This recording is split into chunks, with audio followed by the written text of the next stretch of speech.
Good morning student and दोस्तों। Good morning student and दोस्तों, मैं विजय आईटीआई बीकापुर फुलनपुर से बोल रहा हूँ।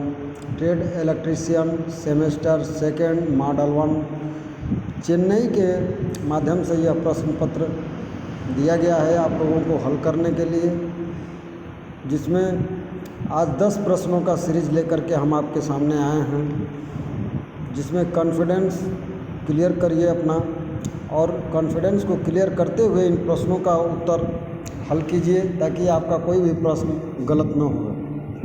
थोड़ा ध्यान दीजिए। प्रश्न नंबर 1, विच device convert sunlight into electrical energy. कौन सी युक्ति धूप को विद्युत ऊर्जा में बदलती है? पहला है ऑप्शन फोटोवोल्टाइक सेल, दूसरा लिक्विड क्रिस्टल डायोड, तीसरा लाइट इमिटिंग डायोड और चौथा लाइट डिपेंडेंट रजिस्टर। अब इसमें हमको यह देखना है कि पहले चारों की थ्योरी अगर हमें आ रही है तब जो है हम इसको सही ढंग से हल कर पाएंगे, अन्यथा अंदाज पे जो भी उत्तर देंगे उसकी कोई गारंटी नहीं है कि आपका उत्तर सही होगा। तो पहला इसमें चूँकि ऑप्शन ए है तो ए से ही शुरुआत करते हैं।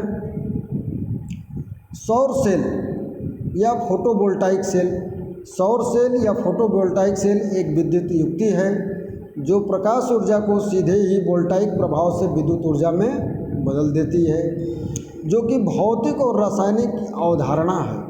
यह फोटोवोल्टाइक सेल के रूप में होता है। यह इस प्रकार से भी हम परिभाषित कर सकते हैं कि यह एक ऐसी युक्ति है जब यह प्रकाश की तरफ होता है तो इसके विद्युत अभिलक्षण जैसे करंट, वोल्टेज या प्रतिरोध परिवर्तित हो जाते हैं, और सेल फोटोवोल्टाइक मॉडल के नींव के खंड होते हैं। दूसरे शब्दों में इन्हें सोलर पैनल के नाम से भी जाना जाता है।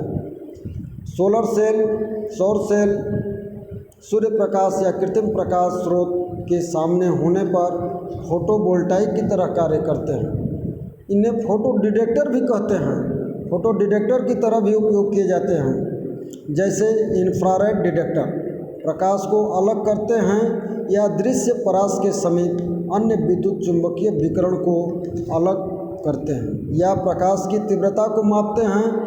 सौर सेल एक फोटो डायोड होते हैं जो इस प्रकार डिजाइन किए जाते हैं जो फोटोवोल्टाइक युक्ति की तरह परिचालित होते हैं। ये रहा फोटोवोल्टाइक सेल पर आपका परिभाषा।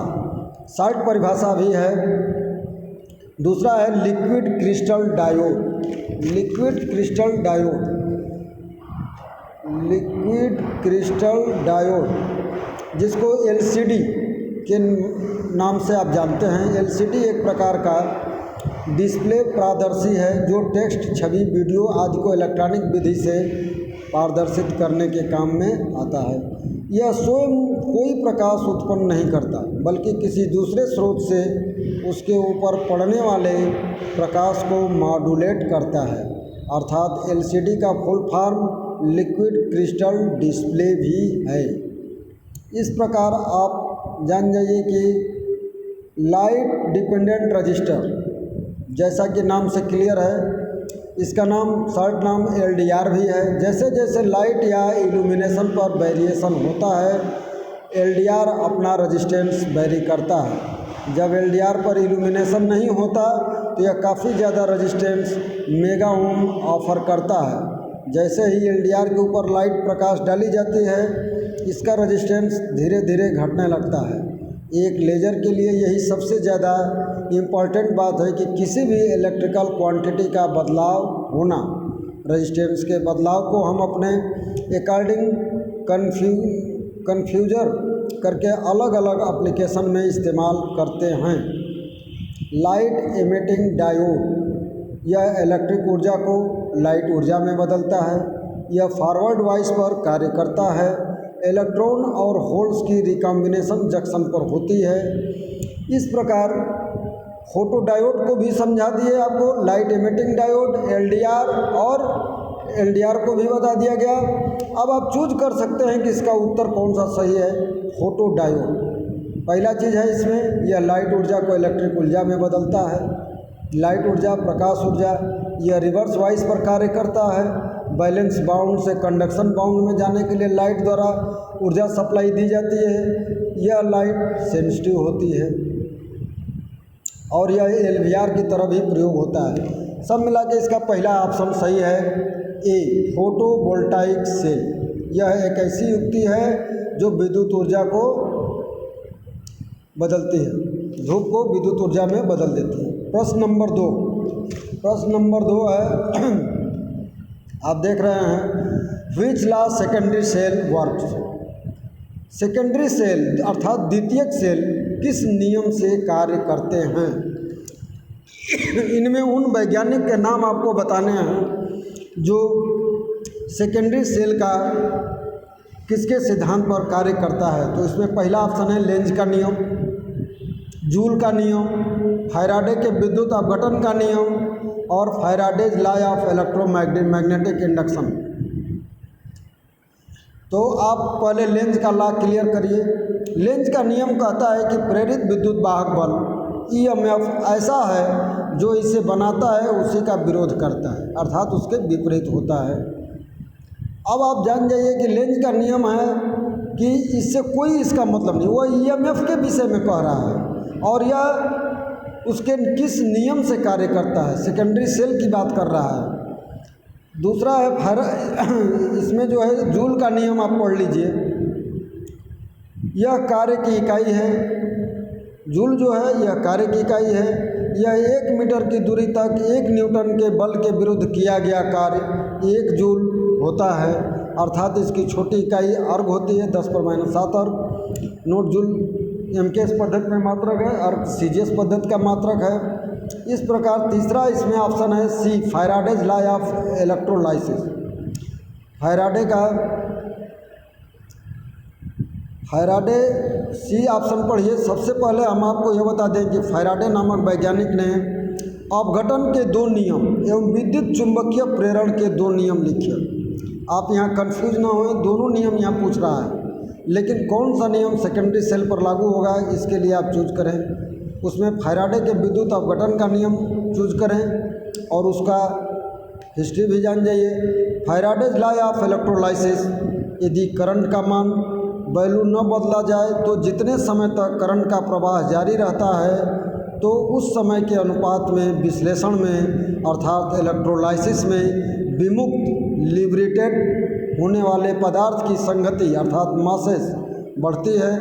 अतः इलेक्ट्रोलाइसिस में विमुक्त होने वाले पदार्थ उसमें चलने वाले करंट की सामर्थ्य तथा जितने समय तक चलती है के समानुपाती होता है। इस प्रकार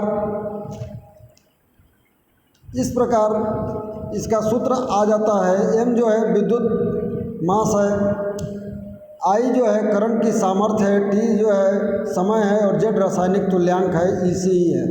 इस प्रकार यहाँ पर हम कह सकते हैं और क्यू जो है करंट की प्रबलता क्वांटिटी है, ईसी है इलेक्ट्रोकेमिकल इक्विवेलेंट, इसलिए एम बराबर क्यू या एम बराबर जेड आई टी। फैराडेज का सेकंड लॉ, यदि एक समय तक एक समान प्रबलता की करंट अलग अलग इलेक्ट्रोड से गुजारी जाए तो इलेक्ट्रोलाइसिस के फलस्वरूप विमुक्त न होने वाले पदार्थों की संगति उनके रासायनिक तुल्यांक जेड केमिकल इक्विवेलेंट के समानुपाती होता है। इस प्रकार आप दोनों नियम सुन लिए, फैराडे का प्रथम नियम भी और सेकंड लॉ भी। अब आप फैराडे का फिर फर्स्ट लॉ किसी अन्य शब्दों में सुनिए। किसी इलेक्ट्रोड पर मुक्त हुए तत्व का द्रव्यमान विलयन में से प्रवाहित की गई विद्युत धारा के मान तथा समय के गुणनफल के अनुक्रमानुपाती होता है, अर्थात m बराबर जेड आई टी, या यहाँ जेड जो है विद्युत रासायनिक तुल्यांक ग्राम कूलम में है।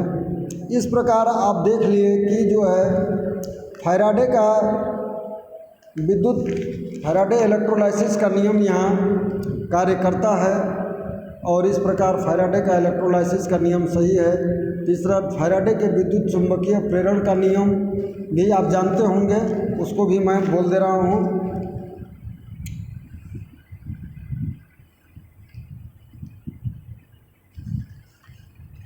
फैराडे के विद्युत चुंबकीय प्रेरण का नियम इस प्रकार जो है आपको मैं बता रहा हूँ कि फैराडेज लॉ का चुंबकीय प्रेरण इलेक्ट्रोमैग्नेटिक इंडक्शन। फैराडे के दो नियम हैं इलेक्ट्रोमैग्नेटिक के। फैराडे का फर्स्ट लॉ, जब किसी कंडक्टर को मैग्नेटिक फील्ड के बीच में रखकर घुमाया जाए या फील्ड को कंडक्टर के पास घुमाया जाए तो दोनों हालत में कंडक्टर के अंदर ईएमएफ पैदा हो जाती है। फैराडे का सेकंड लॉ है, कंडक्टर के अंदर पैदा हुई ईएमएफ की मात्रा उसमें टर्नों की संख्या, कंडक्टर की गति और चुंबकीय क्षेत्र की घनिष्ठता पर निर्भर करती है। अर्थात कंडक्टर के साथ लिंक करने वाले फ्लक्स के परिवर्तन की दर के समानुपाती होता है। इस प्रकार आपका ऑप्शन सी सही है इसमें। Question number 3, what is the formula